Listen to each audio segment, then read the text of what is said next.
Hi guys! Welcome back sa aking channel. May nagpadala sa atin ng flashlight. Gawaan ko daw ng review. Ito ay gawa ng Sofirn. Ang model ito ay SK30. Yan yung mga specs niya. No? Pipicturean ko na lang para mabasa ninyo. Pwede ninyong balikan. Yan. Meron din nakasulat sa ilalim. Kulay black siya. Okay. So, madalas kasi sa mga shoot ay nire-require kami magpalipad sa gabi. Lalo na kung needed sa eksena. Kailangan namin ng flashlight kasi minsan ang hirap magpalipad ng hindi mo alam kung baka may wire na tamaan ka, hindi mo naman makita. So kailangan ko ng isang malakas at reliable na flashlight para tanlawan o i-scout mo na yung area na liliparan namin para sa safety ng drone kasi pagka ayan ay tumama sa kable, yari ang drone. So ito, in-unbox ko na siya. Titingnan natin kung ano yung laman nito. Okay, meron siyang carrying pouch. Oh, yan yun, no? Gawa yan sa nylon. Katulad din ng mga ibang flashlights ko, meron ding carrying pouch na ganyan. Okay, pero ito medyo maliit ito. Hindi siya ganun kalaki. Okay, buksan ko. Okay. Yan. Wow. Uy. Kitang-kita agad yung belt clip. Tapos may nakalagay na read me. Okay, read me.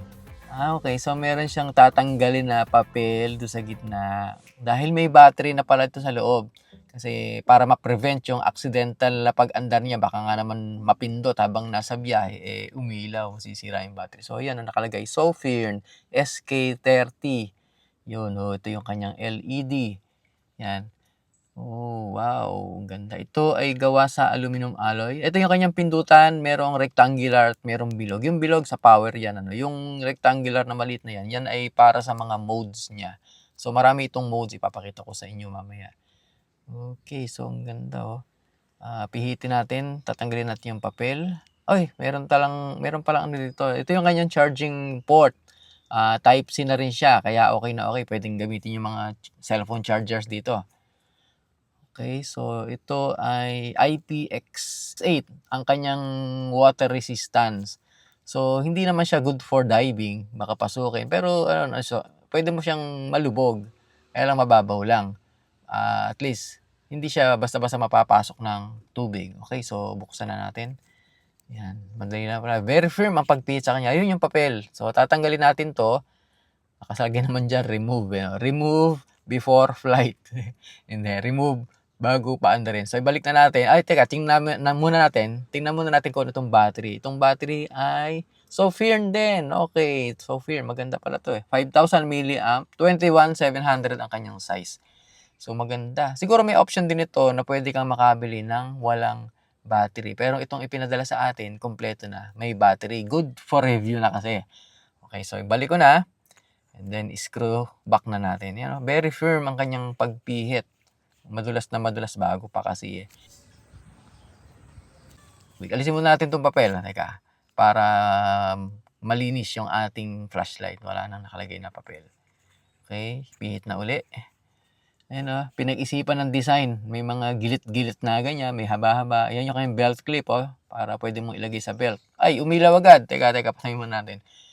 Okay, so yan siya.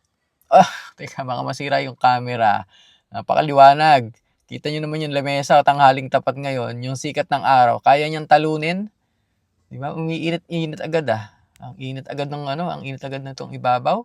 Ayan, may nakasulat dito sa ibabaw. Yan, medyo mainit daw yan. Sa bagay, ganyan talaga yung flashlight pagka malakas talagang nag-overheat yan pagka pinagtagal mo. Okay, meron din siyang strobe. Nung pinutin ko yung maliit na switch, meron siyang strobe at pwede rin itong pinutin pa ulit para ito yung eco mode, merong low, may mid, may high. Yan. Okay, so ang ganda nitong flashlight na to. Excited na akong gamitin ito. Meron siyang indicator na maliit para malaman mo kung ano yung status niya. Pati sa charging, ito rin yung kanyang indicator. Pagka red ay charging, pagka green ay puno na. Okay, so tingnan pa natin yung ibang laman ng ating box. So, ito yung nylon pouch niya. Okay. So, ito. Meron pang maliit na box dito. Ano ang laman nitong maliit na box? Tingnan natin. Okay. Nandito ayun, yung Type-C cord.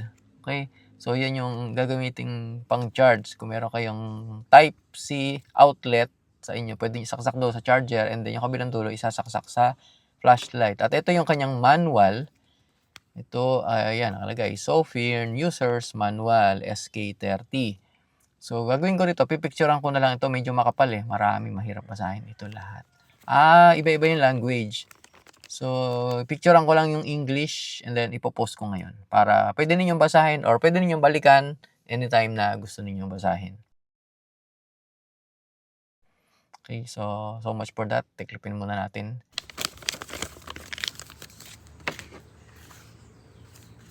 Okay, so wala na yan. Meron pa. Merong laman. Ito yung O-ring. Ito siya. Hindi to O-ring. Ito yung lanyard. Meron palang kasamang lanyard. Nice. So, yan. Okay, so ikabit na natin. Ikabit na natin dito sa flashlight, dito sa pinaka dulo niya. Yan kasi ay pag may lanyard, yun nga, halimbawa ginagamit mo siya and then bigla mong nadulas, nabitawan, nadulas sa kamay mo, at least kung nakasuot sa braso mo yung lanyard, ay hindi siya malalaglag sa lupa. Although meron naman itong impact resistance na up to 1 meter, meron siyang ganun nakakakayan, hindi siya masisira. Pero syempre magagasgas. Iba pa rin yung nakasafe siya sa iyong braso. Okay? So, ito yung mga laman. Yung nylon pouch, yung Type-C charger, and then yung O-ring. Ito pala yung O-ring. Kaya ako pa binabanggit. Meron dalawang O-ring na spare. Yan. At maka yung mga kuno ng mga papel niya. Okay, so excited na akong malaman ito. Mamayang gabi, testingin natin kung ano ba yung kakayanan nito. Siyempre, umilaw. Ano pa ba yung flashlight yan? Tingnan natin kung gaano kalayo yung abot niya, gaano siya kaliwanag, gaano kainit, at gaano katagal siya iilaw. Okay? So, stay tuned lang po at panoorin natin.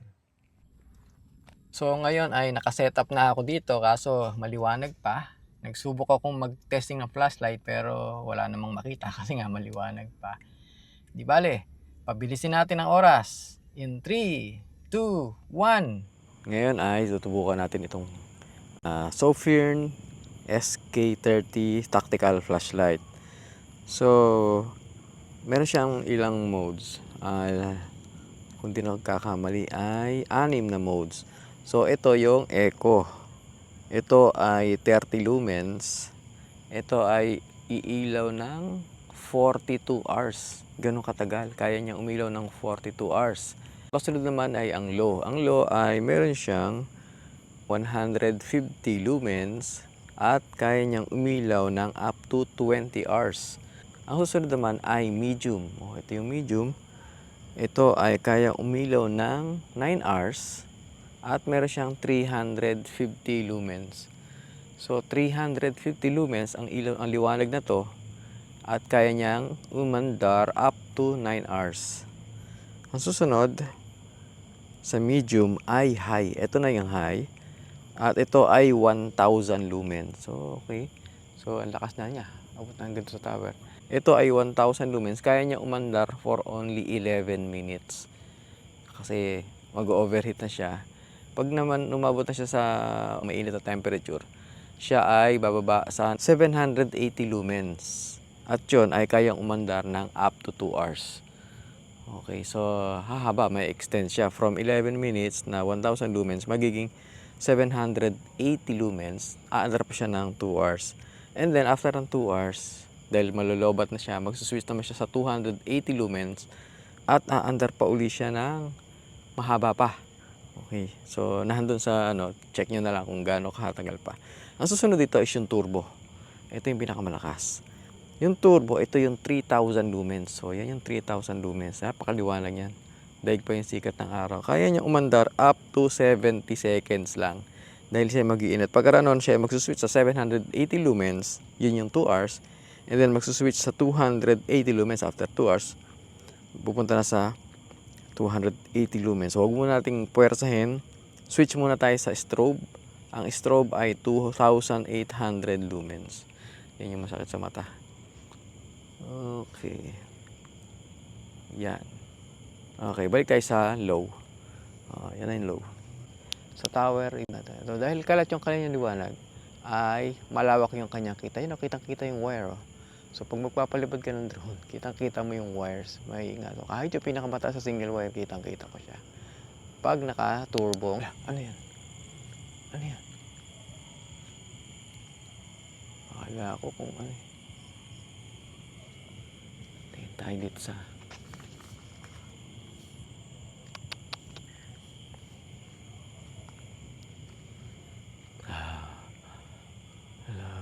Ano to? Linya ng kuryente, kitang-kita oh. Kahit single wire lang siya, kita siya. Diba? Sarap na may maliwanag na flashlight. Okay. So, lakad-lakad lang tayo. Punta tayo rito. Ayan, may mga kasama akong aso.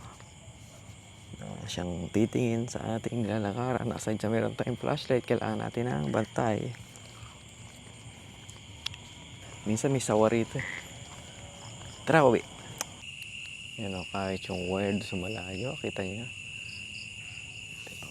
Yung wire. Wire sa malayo. Kita, single wire yan. Wire ng internet yan. Kita pa rin kahit nandito lang ako. Nailawan lang siya. Naka-high lang ako. Ito natin turbo. Ito yung turbo, liwanag. Ang liwanag ng turbo. Ganda ng palay sa gabi. Puli-puti.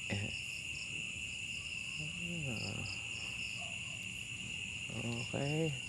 Low, medium, high.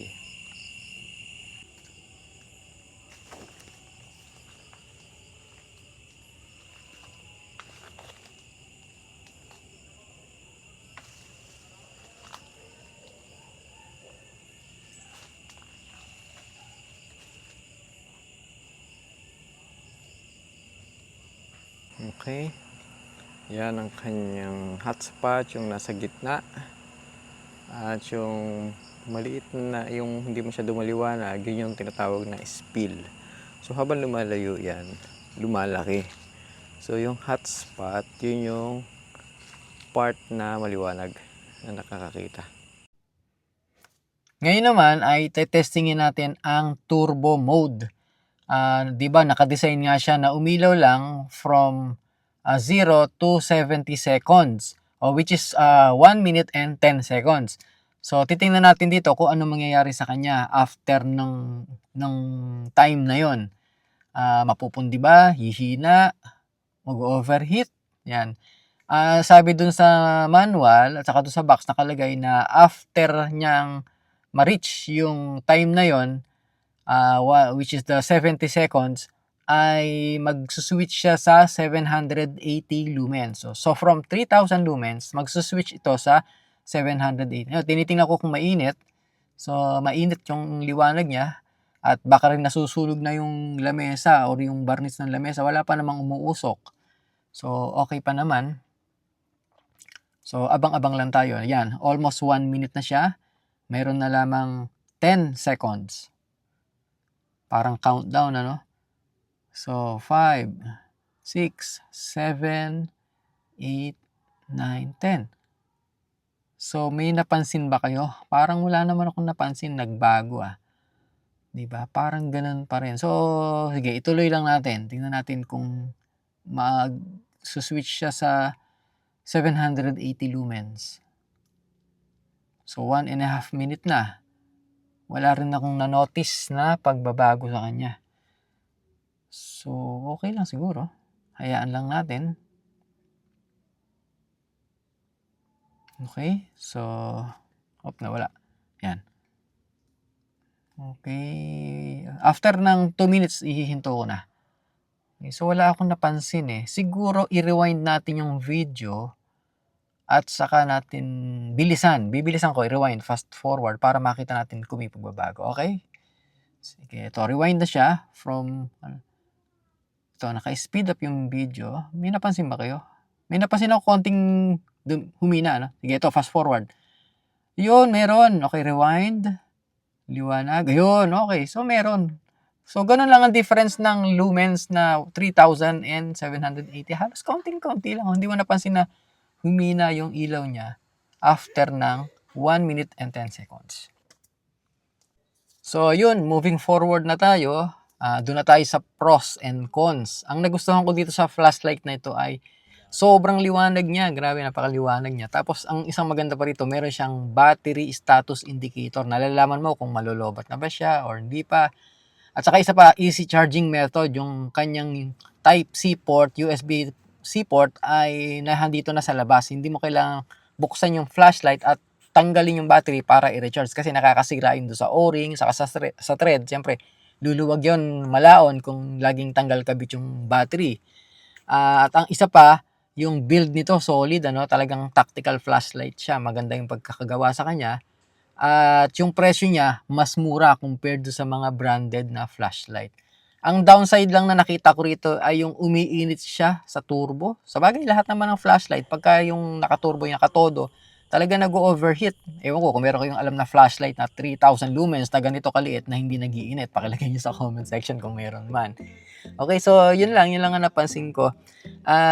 Final thoughts ko dito sa flashlight. Kung maghahanap kayo ng flashlight na malakas, matibay, budget friendly, o ito ng Sofirn SK30 ang subukan ninyo. Perfecto sa camping, sa mga emergency situations, or kahit sa bahay lang for regular use, pwede nyo gamitin. Personally, satisfied ako rito. Okay, yun lang. Kung nagustuhan niyo yung review ko sa flashlight na ito, paki-like, paki-comment na rin, or mag-subscribe na rin kayo para sa susunod ay ma-update. Hanggang sa muli, maraming salamat po.